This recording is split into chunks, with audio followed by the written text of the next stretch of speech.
Hello and welcome to Unacademy. मैं शुभम सिसोदिया आप सबका बहुत स्वागत करता हूं।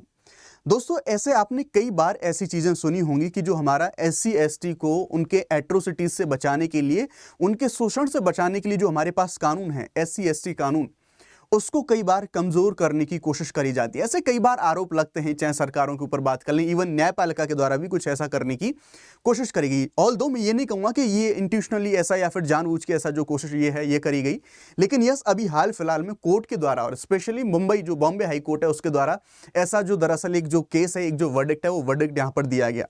इसी के बारे में आज हम यहाँ पर बात करने वाले हैं। अब जब बात SC ST कानून के बारे में आती है तो उसके दोनों पक्ष हमें देखने को मिलते हैं। एक तो कि उन्हें शोषण से बचाने के लिए कानून आया और दूसरा इसके मिसयूज से रिलेटेड जो कानून है वो आया, और ये कानून काफी लंबे समय से विवादों में रहा है। आइए बात करते हैं कि अभी हाल फिलहाल में कोर्ट के द्वारा यहाँ पर क्या डिसीजन दिया गया है। आप सब लोग जानते हैं कि ऐतिहासिक रूप से जो SC ST हमारे समुदाय हैं, इन समुदायों के साथ शोषण होता चला आ रहा है, और इसी शोषण से बचने के लिए हमारे संविधान निर्माताओं ने सरकारों को, राज्य को, जो स्टेट नाम का कॉन्सेप्ट है उसको कुछ यहाँ पर जो ऐसे कुछ यहाँ पर डायरेक्शंस दिए कि वो इन SC ST जो लोग हैं इनका संरक्षण करेंगे, इनका बचाव करेंगे। और उन्हीं सब चीजों को लेके आप यहाँ पर देख सकते हैं, जब हम समानता के अधिकारों के बारे में बात करें, आर्टिकल 330, 324, 334, 46 रहा, 338 रहे, इन सभी प्रोविजंस के माध्यम से उनके संरक्षण की बात करी। और इन्हीं प्रोविजन को देखते हुए हमारी सरकारों के द्वारा कुछ स्टेप उठाए गए, हमारी संसद ने कानून बनाए, और उनमें से एक कानून हमें देखने को मिलेगा SC ST एट्रोसिटी एक्ट, यानी कि अत्याचार निवारण जो अधिनियम है हमारा 1989 का। इस कानून के बारे में बात करें तो इस कानून की दो मेजर धाराएं हैं जिनको लेकर भी हाल फिलहाल में जो डिसीजन दिया गया है, जो कोर्ट का डिसीजन है, उस डिसीजन के बारे में हम बात करते हैं। इसमें दो सेक्शंस हमें मेजरली अभी जिनके बारे में बात करनी है वो दो सेक्शन है। एक तो सेक्शन नंबर 3 यानी कि धारा 3, एक धारा 18। क्या कहते हैं सेक्शन 3 और धारा 18?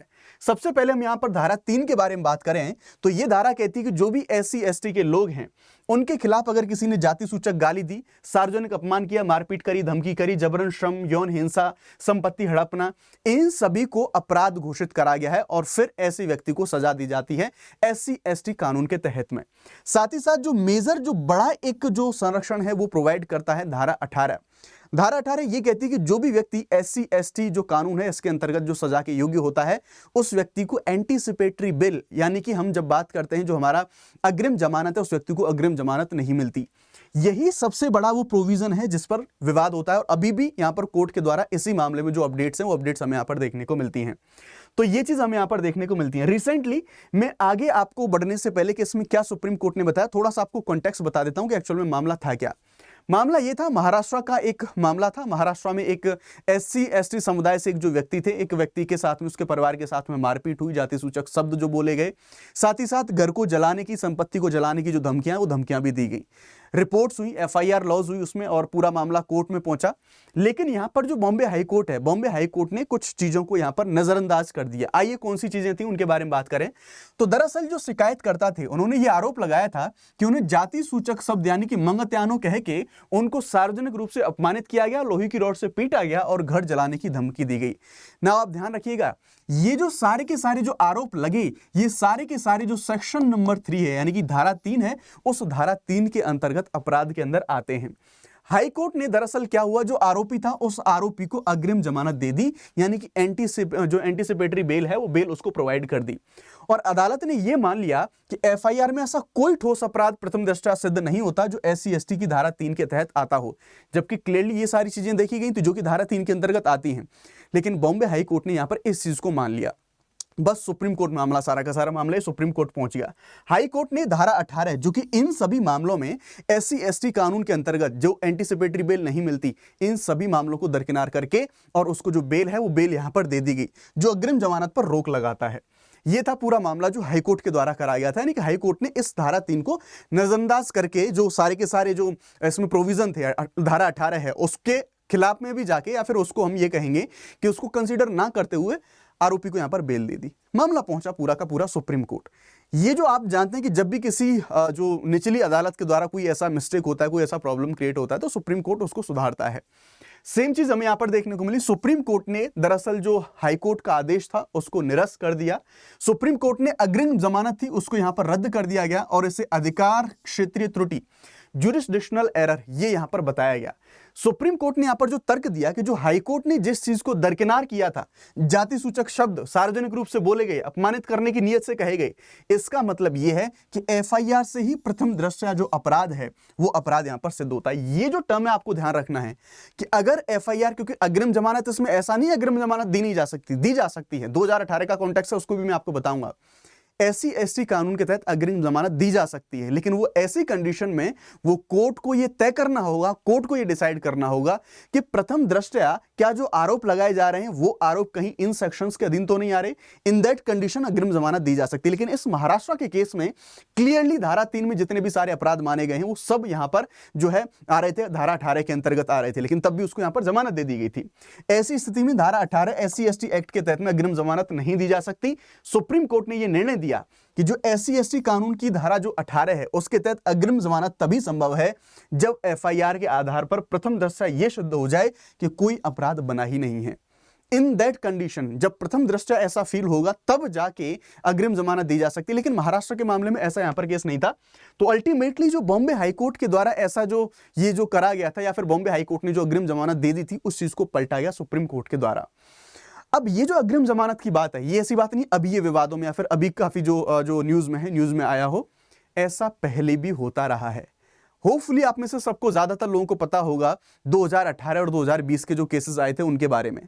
2018 के बारे में हम बात करें तो दरअसल सुप्रीम कोर्ट के अंदर ये सारी चीजें गई थी कि भाई एससी एसटी जो कानून है इसका मिसयूज बहुत ज्यादा हो रहा है, और बड़ा डेटा आप सब लोग जानते हैं इसके बारे में, इसका मिसयूज बहुत ज्यादा हो रहा है। और इसी चीज को देखते हुए 2018 में सुभाष काशीनाथ महाजन बनाम महाराष्ट्र राज्य, इस केस के अंदर सुप्रीम कोर्ट ने जो अग्रिम जमानत का दरवाजा था वो खोल दिया था कि भाई एंटीसिपेटरी बेल दी जा सकती है।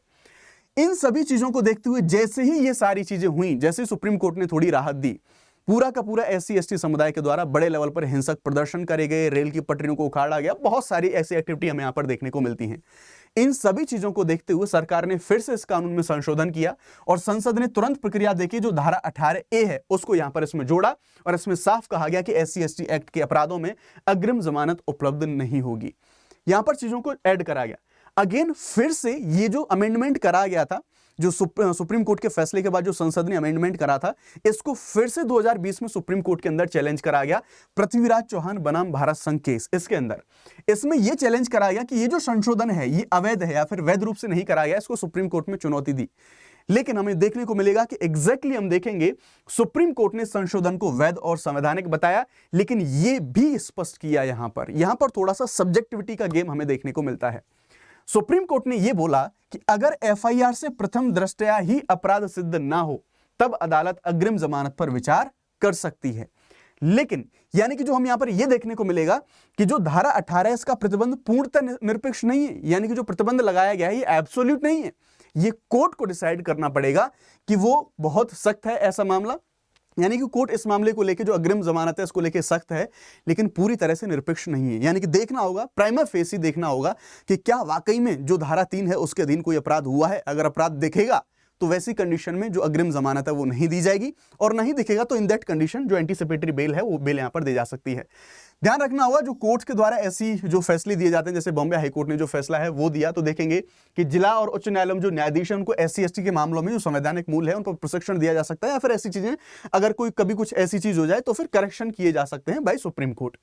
झूठे मामलों का निवारण, यानी कि अब आप ये भी जानते हैं कि ठीक है उनके संरक्षण के लिए कानून लाया गया, लेकिन इन दैट कंडीशन हमें ये भी देखना होगा कि बहुत सारे गलत केसेस भी हमें देखने को मिलते हैं, फेक जो आरोप हैं वो भी देखने को मिलते हैं। तो वरिष्ठ पुलिस अधिकारी के द्वारा जो प्रारंभिक जांच की व्यवस्था है वो करी जाए। ऐसा ना हो कि एक समुदाय को न्याय देने के मामले में फिर जो दूसरे लोग हैं उनके साथ अन्याय हो, क्योंकि झूठे मामले बहुत सारे यहां पर आते हैं। तो इसके कुछ सामाजिक उपाय करे जाए, शिक्षा, रोजगार, राजनीतिक प्रतिनिधित्व के माध्यम से एसटी एससी समुदाय उसका सशक्तिकरण हम कर सकते हैं। साथ ही साथ ऐसा मैकेनिज्म भी डेफिनेटली हम बना सकते हैं कि इस कानून का जो मिसयूज होता है, जो सही लोग होते हैं कई बार इनका, आपने देखा मैंने एक बार और वीडियो बनाया था, मैंने बहुत सारे ऐसे केसेस आपको बताए थे विद न्यूज के आर्टिकल्स कि बहुत सारे लोगों को डराया धमकाया जाता है इस केस के नाम पर। हो सकता है आपने भी बहुत सारी चीजें सुनी हो। बाय द वे जो भी मामला है आप कमेंट सेक्शन में बता सकते हैं इस पूरे कानून के रिव्यू के बारे में। क्या आपने कभी इसके मिसयूज के बारे में सुना है, या फिर ये कानून अगर इतना स्ट्रिक्ट है ये इतना ही स्ट्रिक्ट होना चाहिए या फिर नहीं? आप अपना ओपिनियन बता सकते हैं कमेंट सेक्शन के अंदर। ना जो यूपीएससी सीएससी के एस्पिरेंट है, अगर अनअकैडमी के साथ आप अपनी प्रिपरेशन को करना चाहते हैं तो 17,999 में आप पूरी तैयारी को कर सकते हैं। 12 महीने तक का फ्री एक्सटेंशन आपको मिलता है। ध्यान रखिएगा, आपके पास लिमिटेड समय है, यानी कि जो ऑफर है 13 सितंबर तक इसको एक्सटेंड कर दिया गया है, जिसमें जीएससी सेट टेस्ट सीरीज आपको मिलता है। अगर आप मैक्सिमम डिस्काउंट लेना चाहते हैं, SHUBH शुभ 50 ये कोड लगा के मैक्सिमम डिस्काउंट को आप अवेल कर सकते हैं। आगाज, प्रारंभ, समिट, नीव 26, 27, 28 सारे के सारे बैचेज यहाँ पर अवेलेबल हैं।